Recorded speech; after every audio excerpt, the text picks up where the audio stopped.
চান্দ্রা শিক্ষিত বেকার যুব বহুমুখী সমবায় সমিতির লিমিটেডের বার্ষিক সাধারণ সভা ও উন্নয়নের 25 বছর শীর্ষক আলোচনা সভা অনুষ্ঠিত হয়েছে।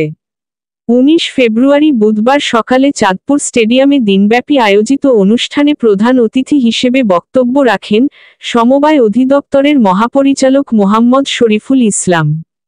অনুষ্ঠানের শুরুতেই স্বাগত বক্তব্য রাখেন বাংলাদেশ জাতীয় সমবায় ইউনিয়নের সাধারণ সম্পাদক জসিম উদ্দিন শেখ।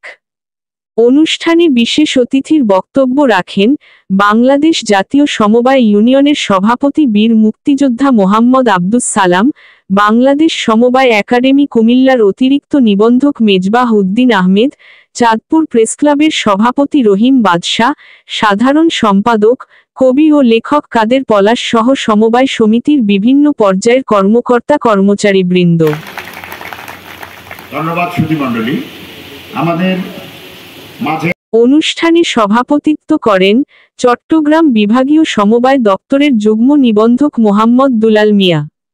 অনুষ্ঠানের প্রধান অতিথি তার বক্তব্যে বলেন, চান্দ্রা শিক্ষিত বেকার যুব সমবায় সমিতির এমন ভালো কার্যক্রম সারা দেশে ছড়িয়ে দেয়া প্রয়োজন।